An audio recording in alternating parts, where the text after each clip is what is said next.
Sedulur kabeh, hentikan sejenak aktivitasmu. Tarik napas dalam-dalam. Karena naskah primbon ini bukan bacaan biasa. Ini adalah panggilan takdir khusus untuk sampean yang lahir di weton pon. Dalam hitungan leluhur Jawa kuno, pon bukan sekadar kombinasi hari dan pasaran. Pon adalah simpul energi, titik berkumpulnya kekuatan langit dan bumi. Primbon tua menyebutkan bahwa weton pon membawa watak ngemong, memelihara, dan menyerap energi sekitar. Itulah sebabnya, banyak wong pon yang sejak kecil sering merasa hidupnya berat di awal, namun entah mengapa selalu selamat dari kesulitan besar. Itu bukan kebetulan. Itu tanda bahwa pagar gaib pon bekerja diam-diam. Namun leluhur juga memberi peringatan keras. Rezeki besar orang pon tidak langsung jatuh dari langit. Ia terkunci. Terkunci oleh pikiran sendiri, oleh ucapan yang sembrono, oleh rasa minder yang diwariskan dari pengalaman pahit. Banyak wong pon yang seharusnya hidup berkecukupan, justru berjalan terseok karena tidak pernah diajari cara membangunkan energi wetonnya. Dalam primbon disebutkan, pon adalah weton yang menyimpan pulung rejeki gede. Pulung ini tidak selalu berbentuk uang. Awalnya berupa kesempatan, ide, pertemuan, bahkan kejadian kecil yang terlihat sepele. Tapi saat pulung itu aktif, segalanya bisa berubah secara drastis dan cepat. Yang tadinya biasa, mendadak jadi luar biasa. Yang tadinya pas-pasan, tiba-tiba ngambiar. Leluhur Jawa percaya, setiap weton punya jam hidup. Dan untuk pon, jam itu sering berbunyi setelah seseorang berhenti meremehkan dirinya sendiri. Begitu wong pon berani mengakui dalam batinnya, aku pantas hidup cukup dan makmur, maka gerbang takdir mulai retak terbuka. Banyak kisah diceritakan dalam primbon. Wong pon yang awalnya diremehkan keluarga, tiba-tiba jadi penopang ekonomi. Wong pon yang hidup sederhana, mendadak dikelilingi peluang. Ini bukan sihir murahan. Ini adalah resonansi batin yang selaras dengan garis takdirnya. Bab ini adalah kunci.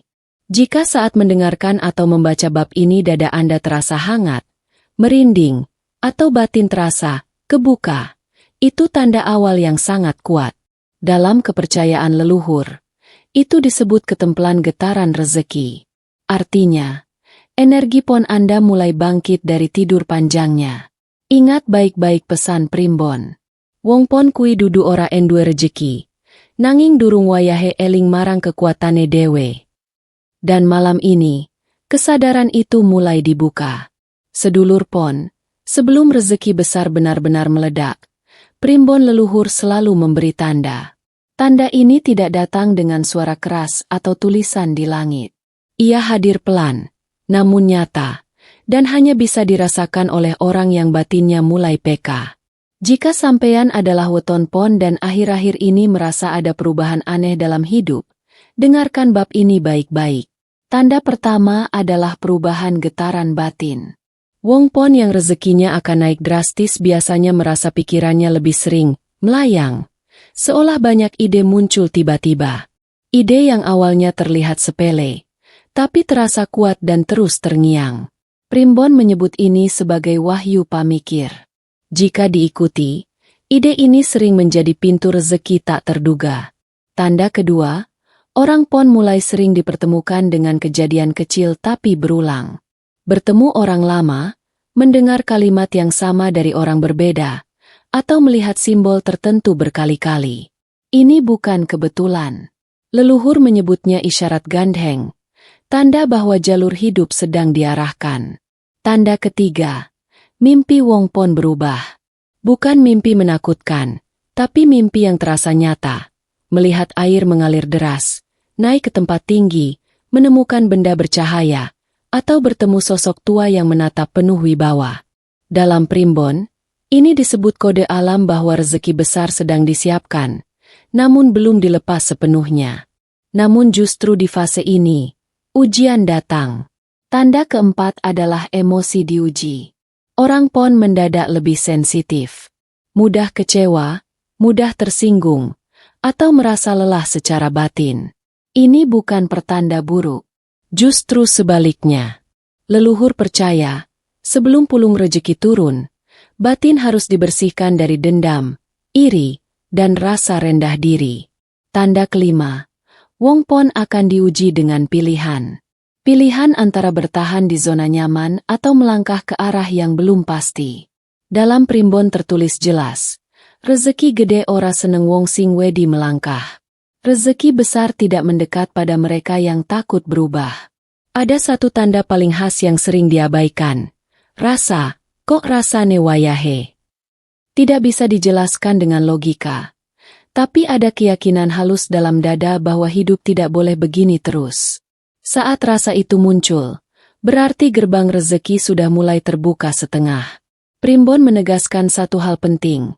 Jangan membocorkan tanda-tanda ini kepada sembarang orang. Energi Pon mudah terganggu oleh ucapan negatif. Simpan dalam batin, rawat dengan syukur, dan perkuat dengan keyakinan. Jika saat ini Anda merasa hidup seperti sedang diputar arahnya, jangan panik. Bisa jadi Anda sedang berada tepat di depan ledakan rezeki. Ingat pesan leluhur. Nalika tanda wis katon, ojo mlayu. Amarga sing sabar bakal dadi sugih. Dan bab ini adalah peringatan lembut. Rezeki besar sedang mengintai orang Pon yang siap menerima. Sedulur Pon, pada bab ini kita masuk ke bagian yang paling sering membuat orang terdiam. Dari mana sebenarnya rezeki besar Wong Pon berasal? Primbon leluhur menjelaskan dengan tegas bahwa rezeki Pon tidak berjalan di satu jalur saja. Ia mengalir melalui dua pintu sekaligus. Pintu nyata dan pintu gaib. Dan justru gabungan keduanya yang membuat rezeki Pon sering terlihat edan. Tidak masuk akal bagi orang lain. Sumber pertama adalah rezeki nyata. Wong Pon memiliki kecenderungan kuat pada usaha yang awalnya kecil, sederhana, bahkan sering diremehkan. Banyak orang Pon yang sukses justru dari hal yang dulu dianggap sampingan. Dalam primbon disebut rejeki sing tuh alon nanging jeblug. Ia tumbuh pelan, tapi sekali waktunya tiba, hasilnya melesat jauh. Ciri khas rezeki nyata orang Pon adalah datang dari ketekunan, bukan kecepatan. Bukan yang paling pintar, tapi yang paling konsisten. Leluhur mencatat, Wong Pon yang sabar menekuni satu jalur tanpa banyak pamer, justru diam-diam mengumpulkan kekuatan besar. Saat momentum datang, orang lain baru tersadar. Kok ia so tekan kene? Sumber kedua adalah rezeki gaib, yang sering disalahpahami sebagai hal mistis semata. Padahal dalam primbon, rezeki gaib adalah bantuan tak terlihat yang mengalir lewat peristiwa sehari-hari. Bertemu orang yang tepat di waktu yang pas. Mendapat ide mendadak yang menyelamatkan usaha. Terhindar dari kerugian besar tanpa sadar bagaimana caranya. Primbon menyebut kekuatan ini sebagai pulung rejeki. Pulung tidak bisa dipaksa, tidak bisa dicari, tapi bisa diundang. Dan Wong Pon adalah salah satu weton yang paling mudah ditempeli pulung. Asal batinnya bersih dan niatnya lurus. Begitu pulung menempel, jalan rezeki seolah dipermudah dari segala arah. Namun ada rahasia penting yang jarang dibahas. Rezeki Pon sering datang lewat orang lain. Bisa keluarga, teman lama, bahkan orang yang dulu meremehkan. Inilah ujian mental terbesar Wong Pon. Primbon mengingatkan, ojo gumunan lan ojo dumeh. Jangan merasa paling hebat, karena kesombongan membuat pulung pergi tanpa pamit. Ada pula bentuk rezeki Pon yang paling halus, keselamatan dan perlindungan. Banyak Wong Pon yang berkali-kali lolos dari musibah besar. Leluhur percaya, ini adalah tabungan rezeki yang belum diuangkan. Ketika waktunya tiba, keselamatan itu berubah menjadi kemudahan hidup dan kelancaran finansial. Rezeki gaib dan nyata akan menyatu saat Wong Pon berhenti meragukan dirinya sendiri. Selama masih merasa, aku wong cilik, aliran ini terhambat. Tapi saat batin berkata, aku siap menerima lebih, maka pintu-pintu mulai terbuka satu persatu. Primbon menutup bab ini dengan pesan tegas. Rejekine Wong Pon ora bakal kesasar, nanging bakal nemokake dalane dewe. Artinya, rezeki Wong Pon tidak pernah salah alamat.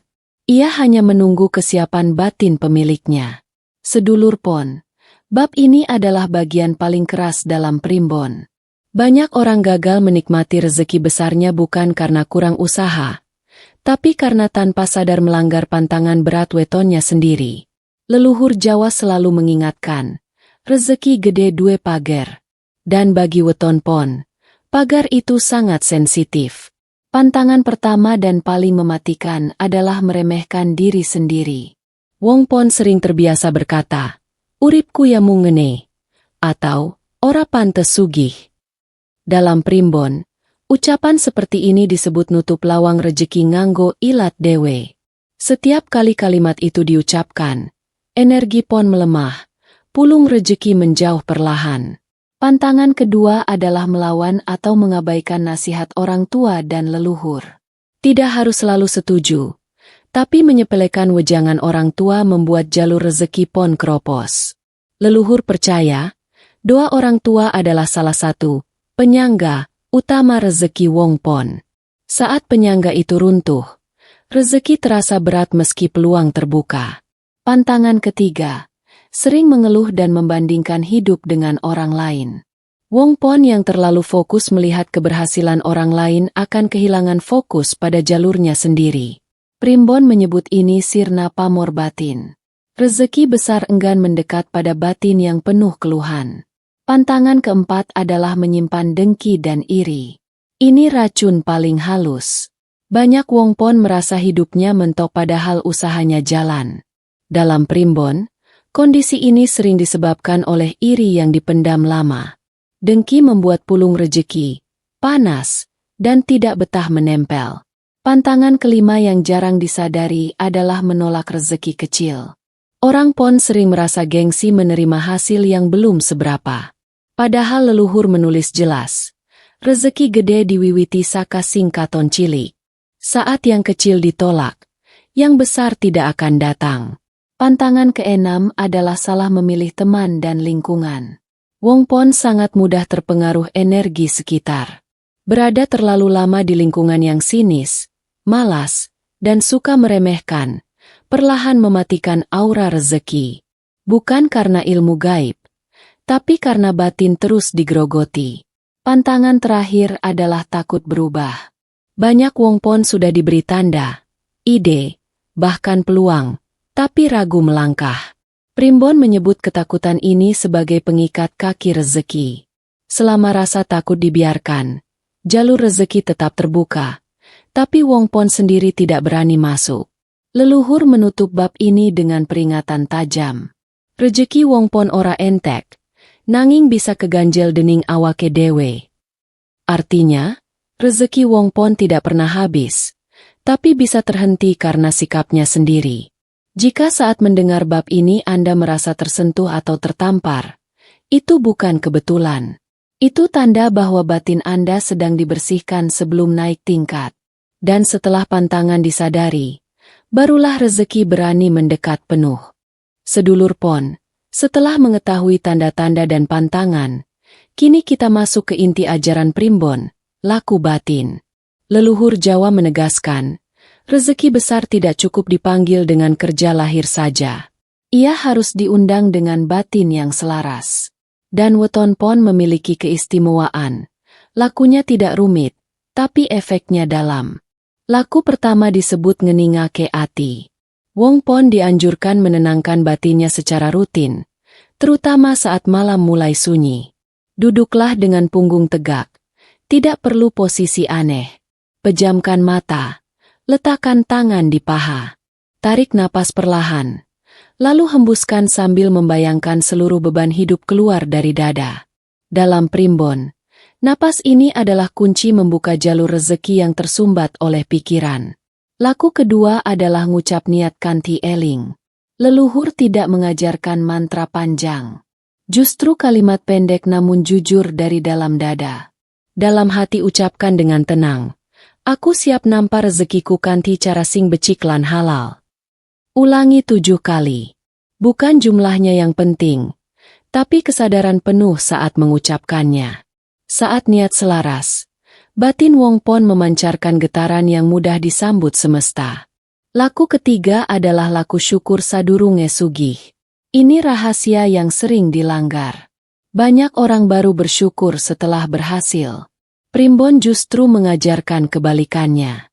Wongpon diminta bersyukur atas hal kecil. Makan cukup, badan sehat, masih diberi kesempatan hidup. Rasa syukur ini adalah umpan bagi pulung rejeki agar betah mendekat. Laku keempat adalah ngalirake rezeki. Rezeki pon tidak boleh mandek. Sekecil apapun yang didapat, sisihkan untuk berbagi. Tidak harus uang, bisa tenaga, perhatian, atau doa. Leluhur menyebut ini embuka lawang aliran. Saat rezeki mengalir keluar, jalur masuknya justru diperlebar. Laku kelima adalah eling waktu. Weton pon sangat peka terhadap waktu batin. Ada masa untuk menunggu, ada masa untuk melangkah. Saat batin terasa mantap dan tidak ragu, itulah tanda untuk bergerak. Jika masih berat, jangan memaksa. Primbon mengingatkan, rezeki gede ora seneng kesusu, nanging uga ora nunggu wong sing males. Laku terakhir adalah jaga ucapan lan pikiran. Setiap ucapan wongpon adalah benih. Jika yang ditanam negatif, yang tumbuh juga negatif. Mulai biasakan berkata, aku lagi proses, bukan, aku gagal. Perubahan kecil ini, menurut Primbon, mampu mengubah arah rezeki secara perlahan namun pasti. Leluhur menutup bab ini dengan pesan lembut namun dalam. Yen atimu wis kebukak, rezekimu ora bakal salah dalan. Artinya, saat batin wongpon sudah siap, rezeki akan menemukan jalannya sendiri tanpa perlu dipaksa. Bab ini bukan janji kosong. Ia adalah pola hidup. Dan siapapun wongpon yang menjalani laku ini dengan sabar, biasanya akan merasakan perubahan nyata, pelan, tapi tidak bisa dihentikan. Sedulur pon, kita telah sampai di bab terakhir. Bab penentuan. Dalam primbon leluhur Jawa, tidak semua orang diizinkan sampai ke bagian ini. Jika Anda mendengar atau membaca hingga bab ke-6, itu dipercaya sebagai tanda bahwa batin Anda sedang selaras dengan garis rezeki Anda sendiri. Bab ini bukan lagi tentang tanda, bukan lagi tentang pantangan, dan bukan sekadar laku. Bab ini adalah tentang waktunya panen. Leluhur menyebut fase ini sebagai wayah mbukane lawang gede. Saat pintu besar terbuka, rezeki datang bukan satu-satu, tapi beruntun. Ciri utama wongpon yang memasuki fase ini adalah batin menjadi luwih anteng. Masalah masih ada, tapi tidak lagi mengguncang. Pikiran lebih jernih, keputusan terasa mantap. Dalam primbon, ketenangan ini adalah tanda bahwa semesta sudah menyetujui langkah hidup Anda. Pada fase ini, rezeki sering datang dengan cara yang membuat orang lain heran. Usaha yang dulu stagnan tiba-tiba jalan. Hutang pelan-pelan terurai. Peluang datang dari arah yang tak pernah direncanakan. Bahkan ada wongpon yang mendapatkan rezeki hanya karena berani bilang iya pada satu kesempatan kecil. Leluhur menegaskan, saat rezeki pon mulai ngambiar, jangan kaget dan jangan panik. Banyak wongpon justru gagal di fase ini karena mentalnya belum siap menerima kelimpahan. Mereka takut kehilangan, takut dicemburui, takut berubah. Padahal rasa takut itulah yang bisa memperlambat aliran rezeki. Bab ini mengajarkan satu sikap utama, nrimo sing aktif. Bukan pasrah tanpa usaha, tapi menerima dengan kesadaran penuh bahwa diri Anda memang pantas hidup lebih baik. Wongpon yang sudah sampai tahap ini tidak lagi bertanya, "Kok aku?" Melainkan berkata dalam batin, "Pancen wayahe." Rezeki besar juga membawa tanggung jawab. Primbon mengingatkan, semakin tinggi rezeki wongpon, semakin besar kewajibannya menjaga hati. Jangan dumeh, jangan lali asal-usul. Karena kesombongan adalah satu-satunya hal yang mampu merobohkan bangunan rezeki yang sudah susah payah dibangun. Di fase auto tajir melintir, rezeki wongpon sering mengalir ke orang lain lewat dirinya. Keluarga terbantu, lingkungan ikut merasakan. Inilah tanda rezeki yang berkah, bukan sekadar banyak angka. Leluhur menutup primbon pon dengan pesan yang sangat dalam. Yen rezekimu wis ngambyar, tugasmu mung siji, enja atilan terus ngalir. Artinya, saat rezekimu sudah melimpah, tugasmu hanya menjaga hati dan terus mengalirkannya. Selama itu dijaga, rezeki tidak akan kembali menyusut. Dan sekarang, sedulur pon, bab ini bukan sekadar penutup. Ia adalah penegasan.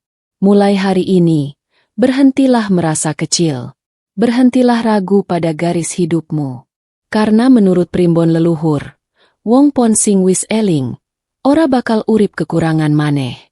Jika batin Anda terasa bergetar saat mendengar bab ini, itu tanda terakhir. Rezeki Anda sedang mencari jalannya sendiri menuju hidup Anda. Sedulur kabeh, semoga apa yang tersirat dalam primbon ini benar-benar sampai ke batin sampean.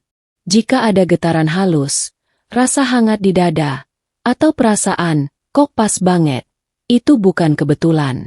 Itu tanda bahwa energi rezeki Anda sedang bergerak. Ingat, rezeki tidak datang karena kebetulan, tapi karena eling lan siap nampa. Jaga hati, jaga ucapan, dan terus berjalan di jalur kebaikan. Semoga Gusti paring lancar rezeki, sehat badan, lan tentrem urip sampeyan sedoyo.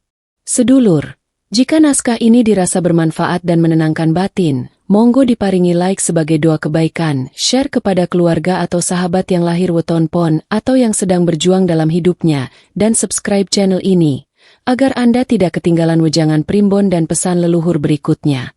Dengan satu klik sederhana dari sampeyan, semoga menjadi jalan rezeki bagi kita semua.